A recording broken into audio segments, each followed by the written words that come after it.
Two frozen fists pounded on the door in the middle of a blizzard, and what waited on the other side was about to change everything Wyatt Calder thought he knew about his own frozen heart, and about the woman he would end up marrying before that winter was through. He rose from his bunk with the revolver already in his hand, because trouble, as a rule, did not knock. She did not walk in. She collapsed against the doorframe. One hand clawed at the wood, the other pressed hard against her ribs, as if she were trying to hold something inside her body that wanted out. Her elk-hide dress had frozen stiff. Frost silvered the black hair at her temples. Her eyes found his face and stayed there, dark and clear at once, while the rest of her swayed on legs that had already carried her farther than any body should have to go. One word escaped her lips in a language Wyatt did not know. Then in English, in a voice scraped, thin, and careful, she said, "No more snow." Her knees gave out. He caught her before she hit the porch boards. She weighed almost nothing. The cold coming off her skin felt like the kind winter had already claimed for its own, plainer than any doctor's verdict. 10 more minutes out there, and by sunrise he would have found a body instead of a woman. What began that night beside the hearth was not going to stay a simple rescue. A ranch that had gone quiet since Wyatt buried his brother was about to fill again with another voice, other hands moving through his kitchen, and a tiredness shared between a Jicarilla Apache woman running from men who treated her like property, and a rancher who had sworn never to trust anyone again. It would slowly bend, without either of them agreeing to it, into something neither had planned to feel. Everything would be tested when riders came up the river road, carrying a bill of sale, and the guns to make it stick. This is the story of Wyatt Calder in Rio Chama, New Mexico territory in the winter of 1881, and of how one closed door nearly cost them both everything. Stay to the end if this story grabs you.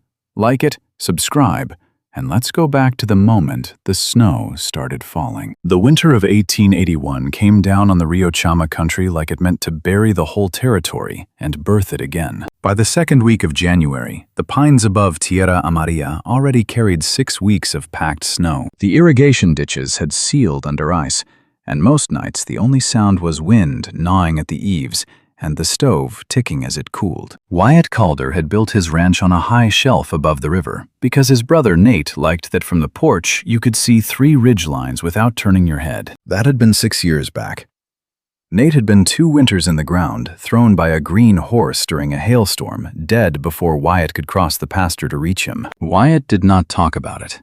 He had learned early that talking only sharpened the edges of the grief. What he had left was 400 acres of high grass. 60 head of cattle he fought to keep alive through the hard months. A skinny yellow dog named Scout, who slept by the foot of the stove. And a silence inside the house so thick that some nights he talked to the dog just to hear a voice, even if it was only his own. He was 33 years old, and most mornings he could almost convince himself the ranch was enough. He worked from shadow to shadow, broke the ice on the trough before sunup, forked hay into the drifts where the cattle could still reach it, rode the fence line by the timber where elk came down when the high country locked up hard. He ate whatever was fastest to cook and rarely tasted any of it. The neighbors from Los Ojos had stopped inviting him to Sunday supper 2 winters back. Not out of unkindness, but because when a man says no enough times, people quit offering. Wyatt told himself it didn't matter. Or he made himself believe it didn't. He had grown up back east in the hill country of Missouri, in a house where his father taught him that an unpaid debt followed a man to the grave, and an unreturned kindness did the same, only slower and quieter. His father never lived to see the ranch built. Neither did his mother. They died of lung fever the year Wyatt turned 19, the same year Nate talked him into the New Mexico territory, promising open land that nobody from their old life could ever lay claim to. Just the 2 of them against whatever came. Brothers first and everything else after. Nate had been the one with the easy laugh, the one who could talk a nervous colt into taking a saddle, or a suspicious neighbor into a fair trade. Wyatt was the one who kept the books, mended the fence, and made sure all that laughter didn't sink the ranch. That split had worked for 6 years. It worked so well that Wyatt sometimes forgot to be afraid of how much of his life depended on the good health of one single person. Then came that June hailstorm, and the green horse Nate shouldn't have ridden without help, spooked by the thunder and the ice coming down hard. By the time Wyatt reached the far pasture, his brother already lay still in the wet grass. The doctor from Los Ojos said the neck had broken instantly. A small mercy, if a thing like that could be called mercy at all. Wyatt buried him on the rise above the house, where you could see the same 3 ridge lines as from the porch, because it struck him as the kind of ground Nate would have picked for himself if anyone had thought to ask him beforehand. He didn't cry where anyone could see. Some nights he wasn't even sure he'd cried at all. He'd only gone quiet in a way that never fully left him. The night the woman arrived, the temperature dropped hard right after dark, the kind of cold that makes the rafters groan like something inside the wood is splitting apart. Wyatt had come in late from checking on half-frozen cattle. He'd stoked the fire and dropped onto the bunk with an old Santa Fe newspaper he barely pretended to read. The wind had been building since noon, and by 9 it hit the ridge with real fury. A white wall that swallowed the barn whole from the windows of the house. Scout had wedged himself under the stove and would not move. Wyatt had read the same paragraph 4 times when the knocking started. 3 slow knocks, measured without panic, more like someone carefully spending the very last of their strength, making sure it counted for something. She had been walking since before sunup. Her name was Aster, and in the language of her people, the Jicarilla Apache, that name carried the meaning of, "I love you," inside it.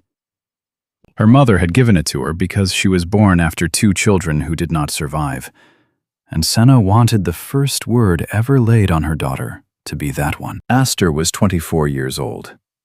Since the gray light of morning, she had covered more than 30 miles on foot, crossing snowdrifts that reached her thighs, dressed in elk hide and double-soled moccasins sewn by her Aunt Yara, good for that kind of country, but never meant for a distance like this. She had left because staying was no longer an option. Her people wintered among the broken Piñon country west of the Chama, a shelter used for generations. That fall, a horse trader who moonlighted as a land agent, a man named Silas Rourke, had ridden into the camp with a wagon loaded with goods, and a smile that didn't sit right on his face.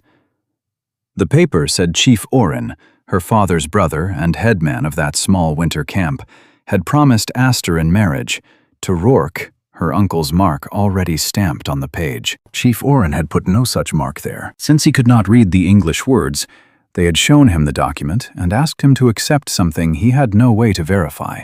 Rourke had pressed a thumbprint onto the paper and called the matter settled. 5 riders backed him, along with a tin badge pinned to his coat like a deputy's insignia. Real or not, nobody could say. And Chief Oren understood there was no fight to win that week, only time to buy before daylight came. He went into Aster's wickiup, ducking under the low entrance with snow already tangled in his hair. "Go north," was all he said. "Cross the Chama before the ice softens near the fords.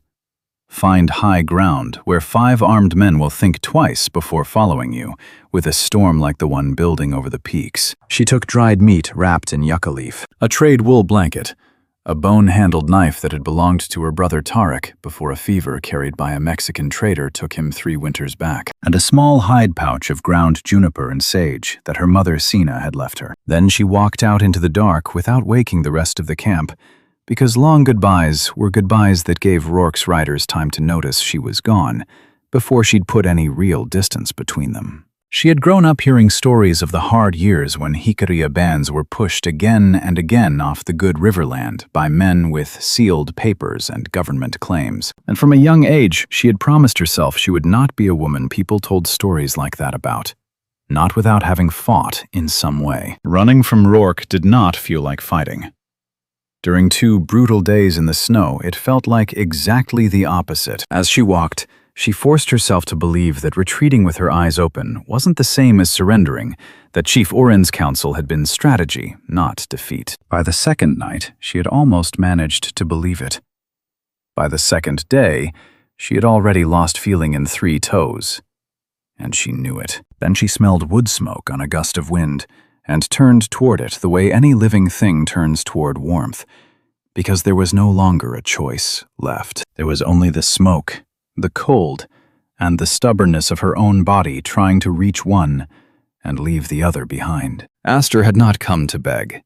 She had walked that road meaning to offer a bargain for as long as her frozen throat would still allow it. When the door opened and lamplight fell over her, she gathered what little English she knew, mixed with Spanish, learned from traders, and the patched-together English her people had picked up over years of dealing with one side and the other.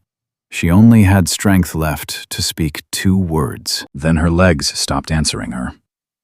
What came next were Wyatt's hands catching her, the floor rushing up, and finally the warmth of a home she hadn't built and didn't yet know if she could trust. Wyatt settled her onto the braided rug beside the stove and put water onto heat almost without thinking. The only thing clear in his mind was that someone this frozen needed her warmth back. Slowly. He mixed the hot water with a small splash of whiskey from the bottle he kept on a shelf, just enough to get blood moving again, without shocking a heart that might not survive a sudden change. Then he knelt to check her hands. The fingers were red, cracked, and aching, but they didn't have that marbled white color that meant frostbite past saving. Her feet were much worse. He carefully worked off the moccasins and found open blisters on both heels. 3 toes on her left foot had that pale, waxy color that worried him most. He wrapped her feet in wool pulled from the chest at the foot of the bed, fed the fire more wood than he could really afford to burn that week, and when he was done, he stayed kneeling there, watching the steady rhythm of her breathing. Scout crept out from under the stove, and without anyone calling him, lay down pressed against Aster's side, a trust the dog almost never gave to strangers. Not even Wyatt always got that from him. She didn't fully wake that night. She only opened her eyes twice to accept water he brought to her lips, and both times the first thing she searched for was his face. Even half-conscious, she studied him calmly, as if she needed to decide whether this man was dangerous before she'd let herself sleep again. Wyatt sat in front of the hearth until just before dawn, rifle resting across his knees, watching this stranger breathe, turning over and over in his mind what he'd do with her once the sun came up. She woke earlier than he expected. It was barely light out when Wyatt came down from the loft and found her sitting by the stove, holding a cup in hands wrapped in the blanket. She had apparently found the coffee and figured out on her own how to set the kettle to boil. She'd also folded the wool blanket with impeccable neatness and set it aside. She watched him come down the stairs with the same steadiness she'd shown even when she'd collapsed on his porch. "Hello, good morning," he said, because he couldn't think of any other way to start. She weighed the phrase for a moment, as if checking each word before using it. "Hello?" "Good morning," came the answer, slow and correct. Neither spoke for a few seconds that felt much longer than they really were. Then Aster set the cup on the table. "I'm Aster. Jicarilla Apache. My people winter under the mesa." She fell silent a moment, choosing each word with care. "I know how to cook. I know medicinal plants from this land and from my own. I'll work for you every day in exchange for food and a place to sleep on this floor until the roads open again." It was the longest speech Wyatt had heard her give in English. You could hear the effort it had cost her to explain with such honesty everything she had to offer. It was strange to hear a woman lay out the value of her own labor with that much dignity in front of a stranger. Wyatt filled his cup with the coffee she'd already made and took a seat across the table.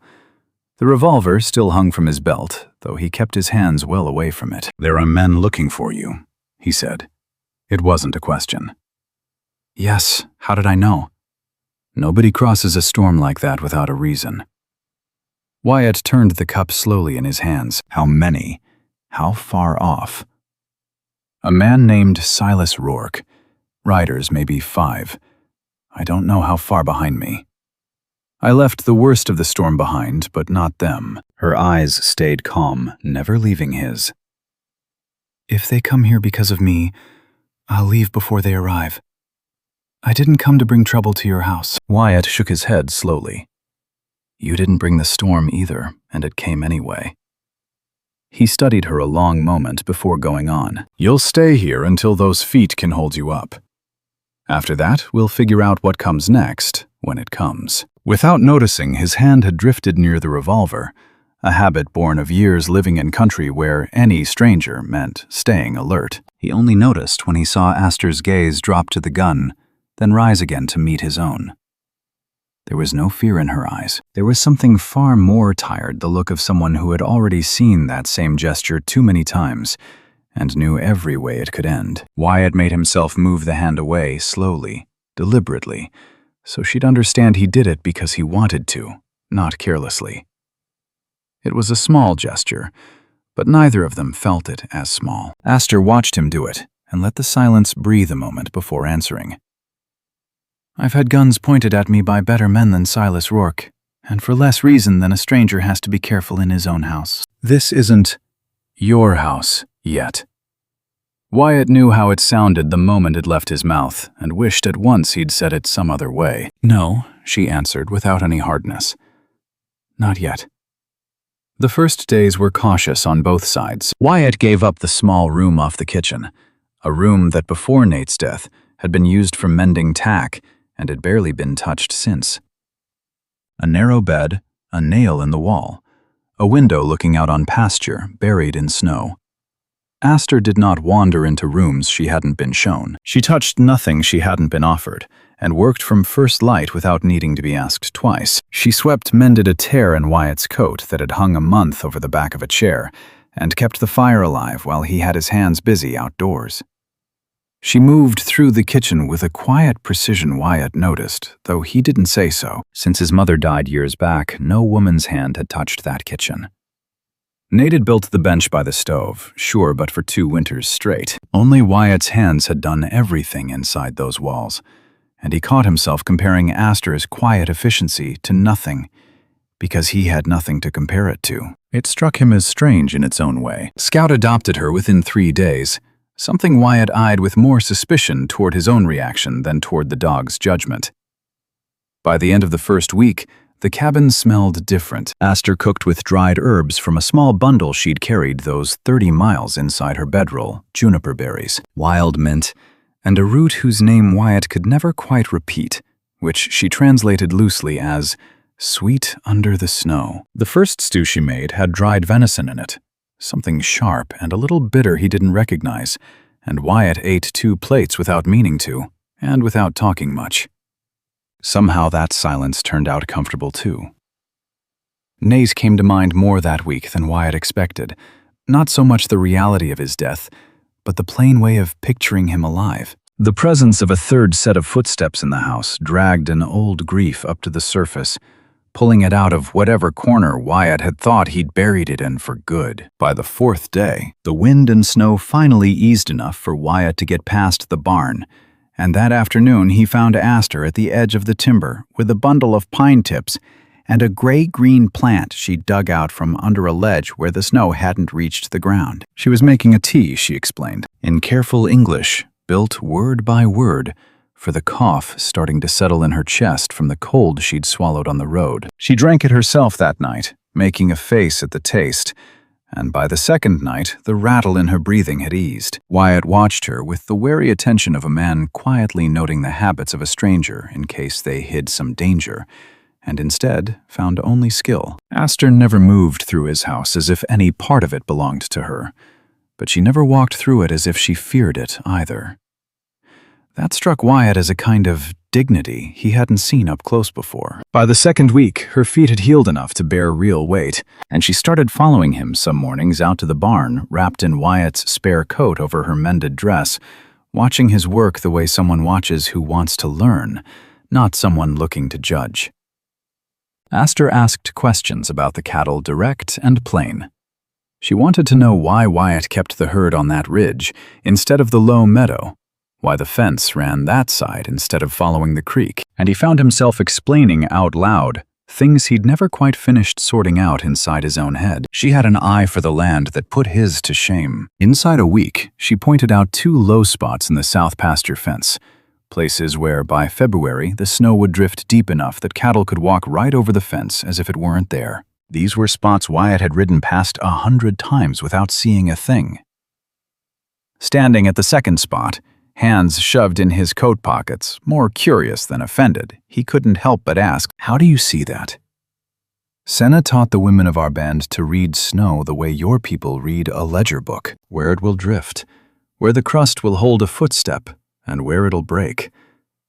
It isn't magic. It's only looking closely something most men are too busy to notice. From where I'm standing, it looks like magic. The corner of her mouth moved without quite making a smile, the first one Wyatt had seen from her. Then you haven't been standing here long enough. That same week, on Aster's word alone, Wyatt reinforced both low spots with branches and old fence rails. Later, he never once regretted it. At night, once supper was cleared and the fire banked to hold until morning, they fell without planning into a kind of routine. She mended whatever needed mending. He went over the ranch accounts at the table, that same ledger Nate had always considered a chore, and that Wyatt had inherited along with everything else. Some nights they passed a whole hour without a word, and somewhere in that second week, the silence stopped feeling strange and started feeling comfortable. Once, without looking up from her stitching, Aster asked him what he'd done with all that silence before she arrived. Wyatt thought about lying about giving her some easier answer, but he didn't. Not much. I'd sit with it. Sometimes I talked to the dog, and he never held it against me. He turned a page of the ledger he wasn't really reading, same as he hadn't really read that newspaper the night she knocked. I wasn't good company for anybody, not even for myself. But the dog thinks well of you anyway. Scout's easy to buy. A man learns not to trust a dog's good opinion too much. Nobody's bought me, she added after a moment. And I don't think poorly of you either. She went back to her stitching before Wyatt could find an answer, and he suspected she'd done it on purpose. There was one particular night, well into the second week, when Aster taught him his first real words in her language. Not the loose nouns he'd already been picking up. Snow, fire, dog. But a short, complete phrase. The kind one person says to another and truly means. She made him repeat it 4 times before she was satisfied with the sounds, correcting the shape of his mouth with 2 fingers under his chin, the way someone teaches a colt to accept the bit properly. She seemed to pay no mind at all to having her hand so close to his face, and Wyatt suspected that at the same time, she was perfectly aware of how little she let it show that it mattered. He got the phrase right on the 5th try. The translation, slow and carefully explained, came out to something close to, "The fire holds." It was something said to a person, a house, a home, meant to keep the welcome inside it. For days he turned it over, the way Aster had savored the words "good morning" that first morning, trying to work out what it might mean beneath its plain shape. There was another, more bitter afternoon when the mail rider brought a letter up from Los Ojos, from Elias Gannon, a neighbor who farmed the low ground 2 miles downriver, and in 6 years had never once bothered to write Wyatt anything.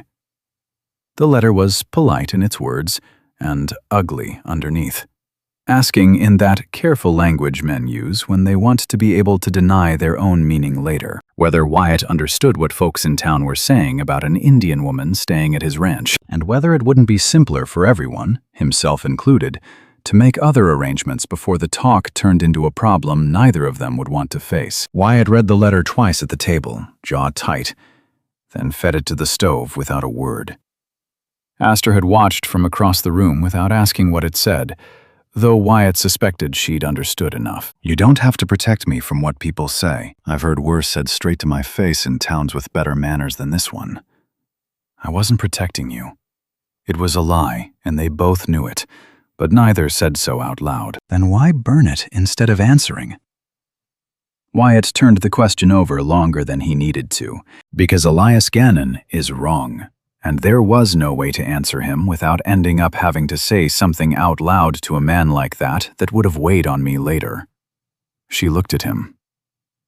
You're not an arrangement. I wasn't going to write to him as if you were, not even to argue that point. Aster held his gaze a moment.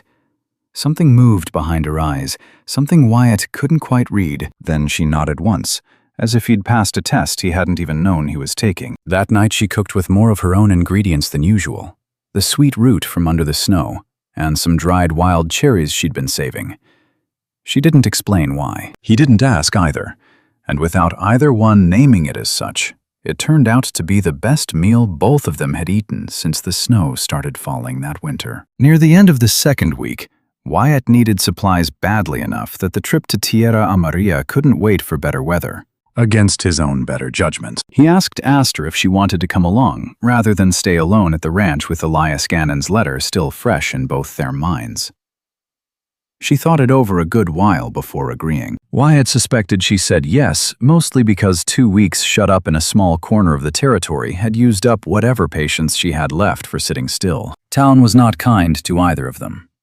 The general store owner, a lean, careful man named Corwin Dade, who'd been selling Wyatt feed and nails for 6 years without ever saying more than he had to, went quiet and watchful the moment Aster walked in behind him. His eyes followed her like a man watching something he might have to account for later. Outside. In front of the milliner's shop, Ivy Mercer and Cora Wynne broke off their conversation entirely as Wyatt and Aster passed and didn't pick it back up until they believed the two were out of earshot. They were wrong. Aster walked through all of it with the same unhurried calm she carried everywhere. Chin up, eyes ahead. And if any of it touched something inside her, she didn't give the street the satisfaction of seeing it. It was Wyatt whose jaw hardened with every sideways glance, every conversation that died and started again a beat too late. Once they were back on the wagon with the supplies loaded, she spoke quietly. "You don't have to carry it like that." "Carry what?" He looked at her. "That stiffness in your shoulders. I've carried worse than a few ugly looks from a town my whole life. It doesn't need your anger added to it." "Maybe I'd like to give it anyway." "Then give it somewhere it'll do some good, not against Corwin Dade's counter. Save it for a man like Silas Rourke who's actually earned it." Something in Aster's face softened just slightly, a concession she didn't often make. "But I'll also say it's no small thing that you felt it. Most men in your place wouldn't have even noticed the store went quiet. You did. It was hard not to notice when it was happening to someone walking right beside me. Plenty of men manage it anyway." Aster left the sentence there, and Wyatt understood it for a compliment, even if it came wrapped with care. On the ride home along the river road, with the wagon creaking over hard-packed snow and the light stretching gold across the white pasture, she asked him, without his having brought it up, what he actually knew about her people, beyond what the territorial papers printed, papers she'd already read enough of to know that most of it was fear dressed up as fact. "If I'm honest, not much," he admitted. His father had raised him to distrust hatred aimed at things a man hadn't bothered to understand. But understanding took an effort most of his neighbors had never made, himself included, until a half-frozen woman knocked on his door and left him no honest way out, except to look closer, without hurrying. Aster told him the stories Senna used to tell, about the old camps of Jicarilla country before the government pushed the bands onto smaller and smaller ground. She told him about the coming-of-age ceremony for a girl's first blood, 4 days of dancing and blessing that marked her as a woman with her own place inside the band. She explained how her people traced descent and property through the line of women, not men, so that a Jicarilla woman owned her own home in a way few white women in towns like Tierra Amarilla could even imagine. That last part she said with a dry precision, watching him sideways to see if he caught what lay underneath that history lesson. Wyatt caught it and didn't pretend otherwise. "So when you came to my door," he said, slowly working the idea over, "offering labor for shelter, you weren't a woman with nothing to offer. You were a woman proposing a fair trade on her own terms." Yes, Aster looked satisfied, as if he'd finally reached a truth she'd known from the start. "I didn't come to your door begging Wyatt Calder. I came as a woman making the only trade circumstances had left me. There's a difference, and I'm glad you found it." One night, while she mended by the fire, long past the hour Wyatt would normally have climbed to the loft, he found himself still sitting across from her without either saying anything. He realized then that the silence between them no longer felt like something that needed filling. After a while, without looking up from the sock she was darning, Aster said, "Your brother, you don't talk about him." "No. But the house does. The chair by the window. The saddle in the barn too small for your horse." Wyatt looked at the fire a long while before answering. "Nate was younger than me. A horse threw him 2 winters back. I was on the far side of the pasture. I didn't get there in time. You blame yourself for a distance you couldn't close," something like that. There was a long silence. Then she said, My mother died 3 winters ago. Sickness came through the camp in a bad season. I was 3 days out trading with my Aunt Yara's people. I didn't get there in time either. Her eyes lifted to his. Then we carry the same stone, only in different rivers. That landed harder than he expected. Wyatt found no ready answer, so he only nodded. And for the first time in 2 years, the silence of the house didn't feel like something Nate had left behind. It felt like something 2 people were sitting inside of together. After a while, Aster set the mending down in her lap and looked at the fire instead of at him. Wyatt had already learned that was her way of giving someone room to speak without the pressure of being watched while they did. After Sina died, I went almost a whole season without talking, she said. Not only from grief, from anger too. It made me furious that the world kept moving as if nothing had changed. The birds came back that spring. The camp moved to the summer grounds. I remember being furious that the Meadowlarks didn't know enough to keep quiet out of respect. Nate's cattle didn't know either, Wyatt said. I had 60 head to feed the week after the burial. I couldn't spare even a day to sit with the grief, even if I'd wanted to. Did the work help, or did it only distract? He thought about it honestly, the way he'd learned she preferred her questions answered. A bit of both, depending on the day. That first year, mostly, it distracted. But distracting was still something. She fell quiet a moment. A man needs somewhere to put his hands when the rest of him doesn't know what to do. Yes, she answered, low and certain. Yes. That I understand better than almost anything I've ever understood in my life. They stayed like that a good while, the fire settling down to coals, and when Aster finally rose to bank it for the night, her hand passed close enough by Wyatt's shoulder that he felt that almost touch for the better part of the following hour, even after she'd gone to her room. He turned it over the way he had that phrase in her language, searching for a meaning he wasn't ready yet to say out loud. On the 12th night, Scout began barking a little after 2 in the morning. Not his usual complaint about an elk crossing too close to the fence, but a hard, urgent bark that had Wyatt's boots on before his mind had finished waking. He came down and found Aster at the window. No lamp was lit. She was watching the yard through frost-covered glass. Her voice came low, urgent. Riders coming up from the river road. 4, maybe 5. The horses sound blown out. They've pushed them hard through the snow to get here before daylight. You can see them from here. I can hear them. And I've watched that road for 12 days waiting for this. Then she turned to him. It was the first time she used his given name. Wyatt. They won't leave without trying to take me. No, Silas Rourke doesn't stop for one failure. Tell me what you want me to do, and I'll do it. He pulled on his coat and checked the rifle. Stay inside. Bar the door behind me. No. It wasn't a hard word. No warmth, no fear in it, only certainty. Tonight I know this land better than any of them. I've walked every drift and drainage on this ridge since the storm passed.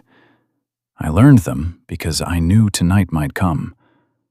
Let me help you, or you'll fight alone and lose more than you have to. Wyatt looked at her a long moment in the dark kitchen, and something inside him, the same something that had kept every door of that house shut against the world for 2 years, gave just enough to let her words in. Tell me. There's a stand of cottonwoods by the north fence where the ground drops fast toward the river bend. The snow crust is rotten underneath the new layer. I tested it 3 days ago, walking the fence with Scout. If riders force their horses across that shelf in the dark, not knowing the ground, they won't cross it clean. Her eyes never left his. I can read them there. You go out to the yard, face them, and hold Rourke's attention while I do it. That means you walking straight toward armed men in the dark. That means I'll be walking ground I know better than they do. In the dark, that's the only edge I've still got. But her gaze didn't waver. I didn't walk 30 miles through a blizzard to be protected right into a corner. Let me fight for this house, too. Wyatt didn't like it. He told her so. She didn't argue twice, only waited. But in the end, he nodded, because there was no more time left to find a better plan. and because some part of him understood that refusing her this would cost something he didn't yet know how to name. While he pulled his boots on in a hurry in the dark, he said, "If this goes wrong, you get clear of the ranch, all the way clear. Don't come back for me. Don't come back for the dog. You go north to the Apache camp, and you don't look back at this land." She was already at the back door. "If this goes wrong, it won't be because either one of us didn't try. That's the only promise we can make each other tonight."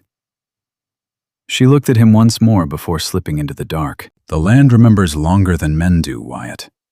Trust the land, and trust that I know it." Then she was gone into the snow, and all that was left to him was Scout's low growl and the pounding of his own heart keeping him company as he walked toward the front porch. Aster went out the back, cutting through the shed before Rourke's riders had finished breaking the tree line. She moved bent low along the fence with the economy of a shadow. Wyatt walked out the front and planted himself on the porch, rifle low but ready. He let the lamplight behind him throw his shape across the yard, where Rourke's men couldn't help but see it. The lead rider, a heavy man in a buffalo coat, his beard crusted with ice, raised his voice into the dead, frozen air. "Calder. Name's Silas Rourke. I've got a legal paper on a woman I believe you're hiding. Hand her over easy and we'll ride on. No need for trouble on your end. A paper signed by a man who can't read the language it's written in isn't paper. It's a lie with a thumbprint on it. That's not yours to judge, rancher." Rourke's horse shifted sideways, nervy on the ice. "I'd hate to have to search that house by force. There's plenty you'll hate if you keep trying what you rode out here to do tonight." Wyatt kept his eyes locked on Rourke, holding the man's attention on the porch away from the dark line of the north fence, where two of his riders had already peeled off to circle through the trees, exactly as Aster had guessed they would. The flanking pair pushed their horses to a trot along the fence, too fast for the dark, too fast for ground they'd never once ridden. Straight toward the rotten-crust shelf Aster had marked 3 days before. The snow gave way under the front hooves of the first horse without warning, without even a crack, only a soft sigh of collapse. The animal went down hard on its haunches, and its rider was thrown clear into a snowbank. The second horse reared, nearly throwing its own man in the sudden chaos of hooves scrambling and curses cutting through the night. Rourke's head snapped toward the sound. In the 3 seconds his attention broke, Wyatt closed the distance between the porch and the nearest mounted rider and hauled him out of the saddle with enough force that the man's part in the night's business ended right there. By the time Rourke got his own spooked horse back under control, one of his men lay pinned under a fallen animal, cursing the sky. Another sat dazed in a snowbank, well clear of the rifle that had slipped from his hands, and Wyatt had the third rider's gun leveled dead at Rourke's chest. "The land isn't as forgiving as you figured."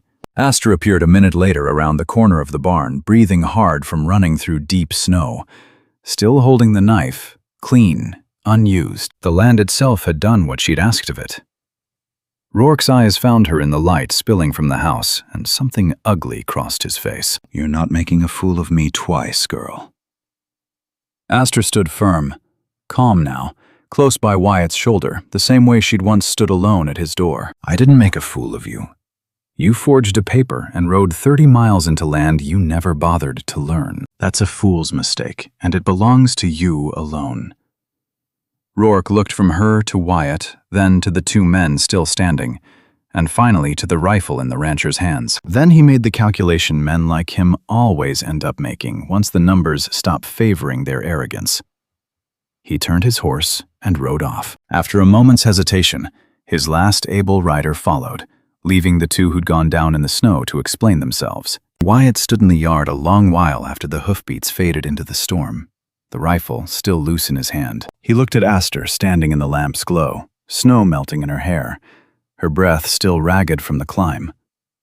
Something had shifted inside him in those last 20 minutes. He didn't have words for it yet, only the plain, solid certainty that it was real, as solid as the ground that had just swallowed Rourke's riders whole. You could have died up there on that ridge, crossing alone in the dark while armed men rode straight at you. And you were standing on this porch to keep Rourke's eyes off what I was doing. Her gaze held his as steady as it had been every night since she'd collapsed against his door. "We didn't do this apart tonight. We did it together. I'd ask you to remember that part whenever you tell this story someday." Wyatt had no answer ready for that either, and standing there in the cold with his heart still pounding hard, he found he didn't mind not having one. 3 days later, once the roads cleared enough to travel, Wyatt rode down to Tierra Amarilla and laid the whole matter in front of Marshal Harlan Cross, along with the 2 men Silas Rourke had left behind. Those 2 talked considerably more freely once their boss had abandoned them. The marshal, an unhurried man who had already heard Rourke's name tied to worse business, sent word south. Silas Rourke never rode back up the Chama that winter, or any winter after. There was a hard night early in March, before spring truly took hold, when word came by way of a freighter named Guy de Rosque passing through that a group of Apache traders had come through the stone breaks. They could carry a message to Aster's people if she wanted to send one, or carry her back with them if that was what she chose. Wyatt passed the news along plainly, without leaning it one way or the other, though keeping his voice steady cost him more than he'd expected. Aster sat with the news a long while that night, turning it over the way she did with everything, slow, thorough, unhurried. She asked the freighter precise questions about the group's route, how many days to the winter camp, whether he'd heard any mention of Chief Oren. She wrote nothing down. She'd told Wyatt once that papers hadn't done her people much good, and memory served better. But she kept turning that information over for the better part of an hour after de Rosque had gone back out into the cold to continue his own road. That night, Wyatt busied himself with the ledger. He didn't really read it, same as he hadn't really read that newspaper the night she'd first appeared at his door. He didn't ask what she'd decided, because some part of him understood that choice needed room without his hand weighing down the scale. Aster found him still sitting there past midnight, the fire burned down to its last log. She set 2 cups of the tea she brewed for nights like this on the table between them, before sitting across from him. No roundabout way to it. "I'm not going with the traders." She spoke calmly. "I wanted you to hear it clear, not guess it from my silence. I wasn't going to ask. I didn't think it was mine to ask." "I know. That's why I'm telling you without your asking." Aster wrapped both hands around her cup. "Chief Oren is well. My people are wintering safe. I could leave with them tomorrow with a clear conscience and no debt left owing to anyone." And she lifted her eyes over the steam. "Instead, I'm choosing to stay a while longer, and I wanted you to understand it. It's a choice, not a habit I've fallen into, because leaving seems harder than staying." Wyatt breathed slowly. A man ought to be careful with that kind of thing. Is there a particular reason for the choice, or is that a question I haven't earned an answer to yet? The corner of Aster's mouth moved that almost smile he'd learned to watch for. "You've earned an answer someday. Not tonight." Then she added, "Tonight I only wanted you to know the shape of my decision, so that when the answer comes, you'll understand it was considered not sudden." Wyatt accepted that, because he'd already learned that pushing her past what she was willing to give only cost him ground he'd rather keep. But that night, he slept more soundly than he could remember sleeping in a long while. And he didn't stop to look too closely at why.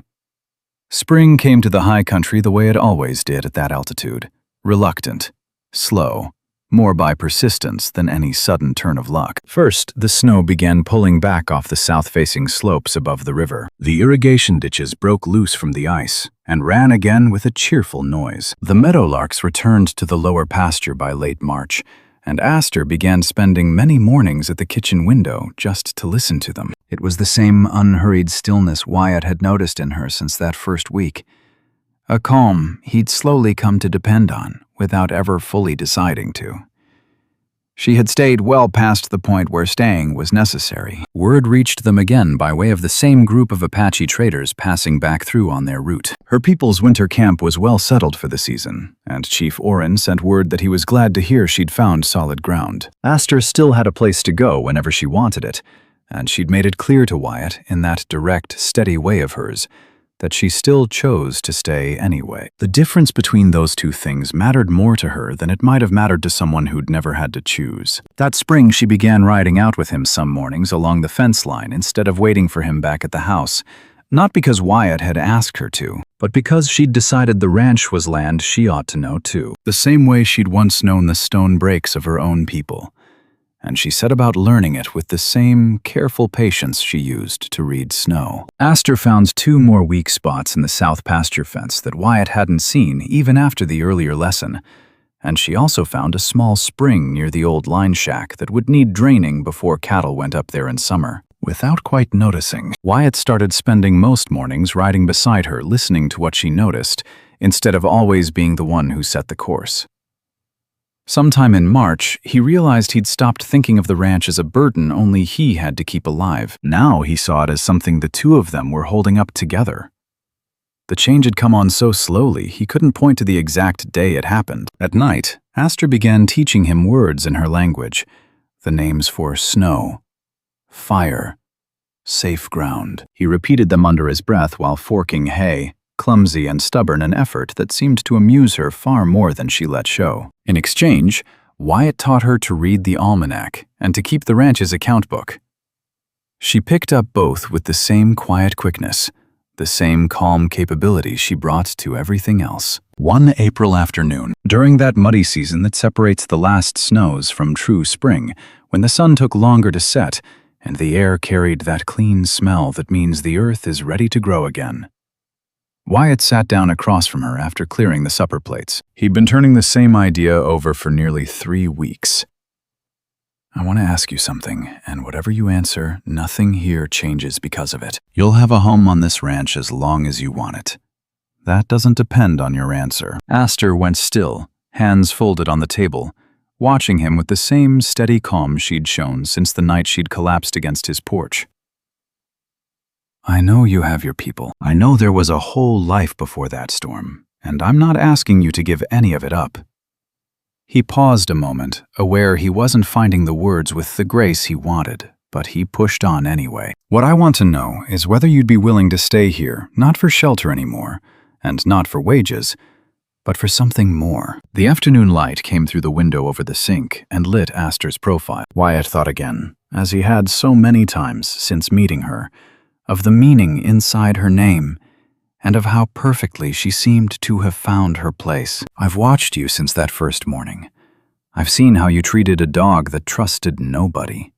How you walked into town and told Marshall Cross the whole truth, instead of taking the easier road. How that first night you stepped back from my door to let me be the one who decided whether I could trust you. Aster laid both hands flat and open on the table. I know what you're asking me. The silence held between them a while. Outside, a meadowlark sang from the rise the same song that came back to that pasture every spring, even in the years the house sat empty, and after, too. My people don't make decisions like this in a hurry. She smiled, just barely. And I'm my mother's daughter. I've never decided anything important in a hurry. Her eyes stayed fixed on his with the same steadiness she'd held the hardest night of that whole winter. But I also haven't left not once, and I've had open roads and reasons enough to go. If you know how to listen, that's already my answer. It wasn't a yes. It wasn't a no either. It was something far more solid than either word. The same fair trade she'd once offered him frozen on his porch, now reduced to its simplest form. I'm here. I've chosen to stay. Wyatt rested his hand on the table near hers, not over it, only beside it, letting the last inch depend entirely on her own choosing. Aster looked down at that hand a long moment. Then she looked up again, and the corner of her mouth drew into that almost smile she'd learned always came out when something struck her as quietly amusing. She was the one who crossed the last inch. The meadowlark sang again from the rise. The coals in the stove settled slowly, and the house that had spent 2 whole winters wrapped in silence stopped feeling empty. The stillness that now wrapped around them both was no longer absence.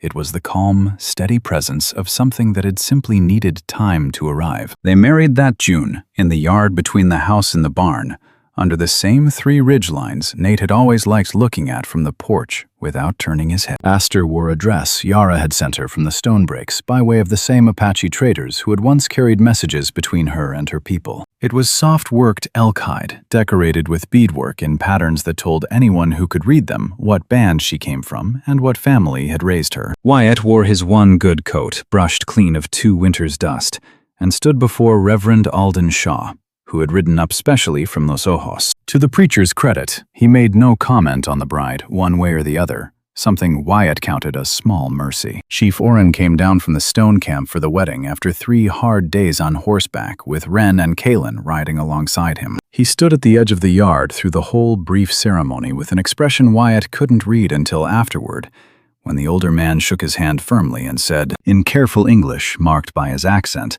that he had spent months wondering what kind of man his niece had struck a bargain with that first blizzard night, and that he now felt satisfied he'd ridden all this way to see for himself. It wasn't exactly warmth. It was something more solid than warmth.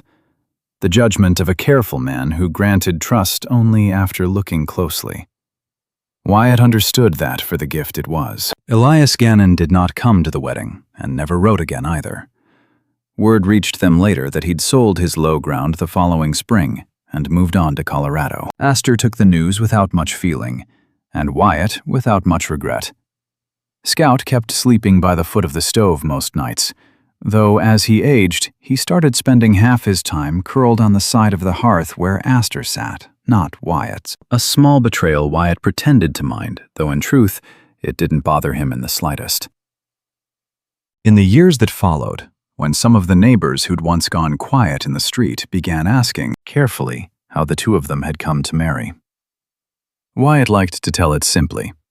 A woman knocked on his door during the worst blizzard the Rio Chama country had seen in years, and opening that door turned out to be the one decision of his whole life he never once had reason to question. Aster, when she told it her own way, said it a little differently. She said she'd arrived at that door with nowhere left to run, and that instead of finding an ending, she found a beginning she hadn't known she was looking for. Both versions were true. Neither needed the other to be complete, and together, they made a story worth telling on a cold night, which, in the end, is the only kind of story that lasts. If this story stirred something in you, tell us in the comments which moment stayed with you longest. Subscribe if you want more stories like this one. Stories about people who found something worth keeping in the hardest, coldest places the frontier had to offer. There's another one waiting for you soon.